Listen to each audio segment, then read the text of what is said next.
नमस्कार, बहुत स्वागत है आपका। आप देख रहे हैं ग्रैंड धर्मा सन्मार्ग। योगिनी एकादशी आषाढ़ माह के कृष्ण पक्ष की एकादशी को कहते हैं और इस महीने में चूंकि दो एकादशी होती है तो ऐसे में इस बार की जो एकादशी है वो बहुत खास है, जिसको हम योगिनी एकादशी कहेंगे। और ये व्रत सभी व्रतों में चूंकि एकादशी व्रत श्रेष्ठ है और आषाढ़ मास की योगिनी एकादशी का विशेष महत्व है।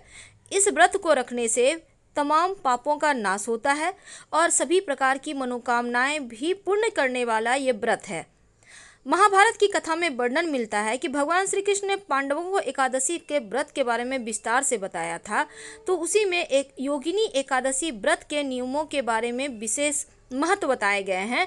और चूंकि ये व्रत कठिन व्रत है, इसीलिए द्वादशी की तिथि के पारण के बाद ही व्रत का समापन होता है। इस बार योगिनी एकादशी का शुभ मुहूर्त है।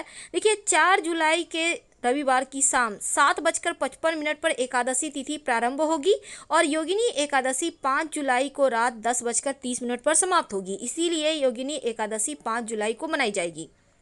ये व्रत चूंकि 5 जुलाई 2021 को ही रखा जाएगा और व्रत का जो पारण होगा वो 6 जुलाई मंगलवार के दिन सुबह 5:29 से लेकर सुबह 8:16 के बीच में पारण किया जाएगा। इस दिन तुलसी जी की पूजा करने का विशेष महत्व है और तमाम तरह के प्रयोग भी किए जाते हैं। जब आप तुलसी जी में स्नान वगैरह करके जल अर्पित कीजिएगा, तब जल में 1 चुटकी हल्दी, 1 चुटकी अक्षत, थोड़ा सा मिश्री या गुड़ ले लें और साथ ही इसमें पुष्प डाल दें। और इसके बाद आप तुलसी जी में, अगर संभव हो आपके घर में दूध है तो कच्चा दूध 2-4 बूंद डाल दीजिएगा, ज़्यादा नहीं लीजिएगा, नहीं तो मिट्टी खराब हो जाएगा। इसके बाद आप तुलसी जी में जल अर्पित करें। चूँकि इस दिन सोमवार है, इसलिए इस दिन विशेष तरह के पूजा पाठ भी किए जाएंगे। अगर आप व्रत रखते हैं तो आपके सारे कष्ट मिट जाते हैं, सांसारिक मोह माया के बंधन से ऊपर उठ जाते हैं और मृत्यु के बाद मोक्ष को प्राप्त करते हैं। तो चूंकि ये व्रत आपको तुलसी जी की विशेष पूजा करने का है, तो इस विधि से आप उनकी पूजा करें और फिर धूप दीप दिखाएं। तो योगिनी एकादशी के दिन सूर्योदय से पहले उठकर आप घर की सफाई जरूर कीजिएगा। इसके बाद नित्य कर्म से निवृत्त होकर स्नान कीजिएगा और अपने घर के मुख्य दरवाजे पर एक बंधनवार जरूर लगा दीजिएगा आम के पत्तों का। सोमवार का दिन है, स्वास्थ्य अच्छा रहेगा, धन आता रहेगा। फिर आप भगवान सूर्य को 1 लोटा जल में 1 चुटकी हल्दी डालकर अर्पित करें। अब भगवान श्री हरि विष्णु की पूजा करें। अपने घर में ही पूजा स्थान पर आप पीले वस्त्र का आसन देकर भगवान श्री हरि की तस्वीर स्थापित करें। पीले पुष्प, मिष्ठान और केले का भोग लगाएं।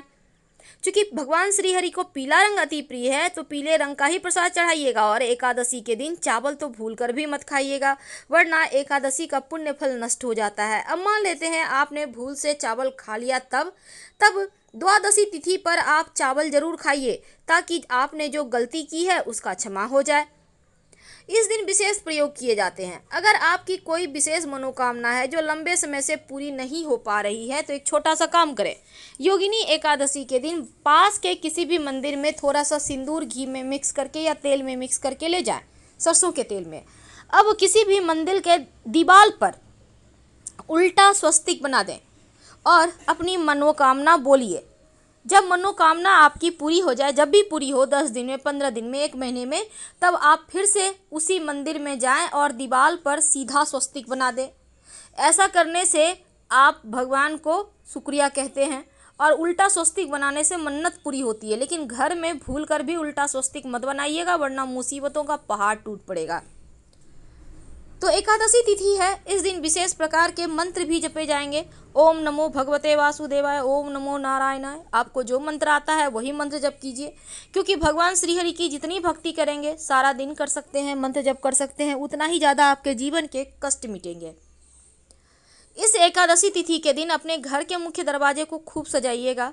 आप साथ ही घर के मुख्य दरवाजे के अंदर दाहिने तरफ एक पात्र में पानी में थोड़ा सा पुष्प डालकर रखिएगा। ये माँ लक्ष्मी श्री हरि के स्वागत के लिए होगा।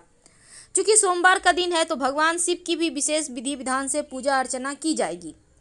पहले आप घर में ही पूजा पाठ कर लीजिए। आप घर में ही शिव जी की भी पूजा कर सकते हैं। तो शिव जी की पूजा में तमाम वस्तुएं अर्पित की जाती है। आपके पास जो भी वस्तु है उन्हें भोग लगाइए। अगर संभव हो तो बेलपत्र जरूर अर्पित करें, लेकिन बेलपत्र सोमवार के दिन नहीं तोड़ना चाहिए, इसलिए एक दिन पहले ही तोड़कर रख लें। बेलपत्र अर्पित करने के बाद जल जरूर अर्पित कीजिएगा। फिर आप थोड़ा सा चावल अर्पित कर दीजिएगा, क्योंकि शिव की पूजा में अगर आप चावल चढ़ा देते हैं तो और फिर आपको कुछ चढ़ाने की आवश्यकता नहीं होती। एक छोटा सा प्रयोग एकादशी तिथि पर की जाती है और ये प्रयोग आप जरूर कीजिएगा। आपके घर में सूखा हुआ धनिया होगा, एक सिक्का ले लें। अब एक मिट्टी के बर्तन में आप एक दीपक ले लें मिट्टी का, उसमें थोड़ा सा धनिया रखें, एक सिक्का रखें, थोड़ा सा पानी डाल दें, पूजा स्थान पर छोड़ दें। अगले दिन द्वादशी के दिन इस सिक्के को उठाकर पोंछ कर संभाल कर रख लें। अगर पहले से आपके पास सिक्का इस तरह का किया हुआ है तो उसी सिक्के को इसमें डालिएगा और फिर जो धनिया है उसको अपने घर के गमले में बो दें। पेड़ होने पर खा लीजिएगा। ये भगवान का प्रसाद है। जब शिव जी की पूजा करेंगे तो आप वैसे तो अपने आप विधि विधान से कर सकते हैं।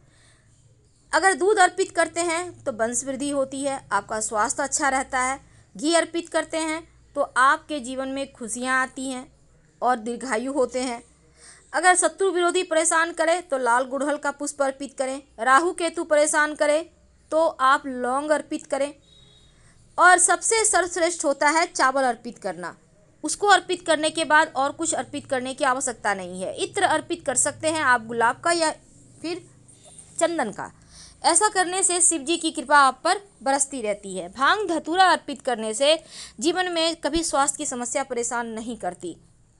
अगर आप बेलपत्र अर्पित करते हैं तो चारों दिशाओं से आपकी यश मान सम्मान कीर्ति बढ़ती है। काला तिल अर्पित करने से पितृदोष शांत हो जाते हैं, शनिदेव की कृपा भी बरसती है। और यहाँ पर देखिए, एक बात याद रखिएगा, शिव जी पर नारियल तो अर्पित आप कर सकते हैं, लेकिन फोड़कर पानी मत चढ़ाइएगा, नहीं तो उल्टा आप पर दोष लग जाएगा। तो आप वहीं पर बगल में रख दें और बाद में फोड़कर खा लें प्रसाद के रूप में, लेकिन नारियल का पानी शिवलिंग पर मत चढ़ाइएगा। अगर संभव हो तो बेल का फल आप चढ़ा सकते हैं, जिसको हम श्रीफल कहते हैं। बेल के वृक्ष में माँ लक्ष्मी का निवास होता है, इसलिए फल का विशेष महिमा है। तो इस दिन आप भगवान श्री हरि के साथ शिव जी को भी मना सकते हैं, उनका भी आशीर्वाद आप प्राप्त कर सकते हैं। चूँकि एकादशी तिथि है तो इस दिन विशेष प्रयोग किए जाते हैं। अभी तक हमने आपको 2 तरह के प्रयोग बताए, अब अंत में एक और छोटा सा प्रयोग। जब आप श्री हरि की पूजा करेंगे तो माँ लक्ष्मी की भी साथ में करना है, अकेले अकेले पूजा मत कीजिएगा। अब माँ लक्ष्मी के सामने एक लाल रंग का कपड़ा रख दें, उसमें 5 या 11 दाने चावल रख दें और फिर माँ लक्ष्मी की जब आप पूजा पाठ कर लें, उसके बाद इस चावल को बांध कर अपने धन के स्थान पर या फिर अपने पर्स में रख लें। पहले से चावल रखा हुआ है तो आप उसको भी फिर से सामने रखकर धूप दीप दिखाइए, रिचार्ज हो जाएगा। शाम के वक्त तुलसी जी के नीचे एक दिया जरूर जलाइएगा, दीपक में एक लौंग रख दीजिएगा, विशेष मनोकामनाओं की पूर्ति होगी। और पास के मंदिर में भी जाकर एक दीपक जलाकर आ जाइएगा। हर कष्ट दूर करेंगे शिव जी। हर हर महादेव।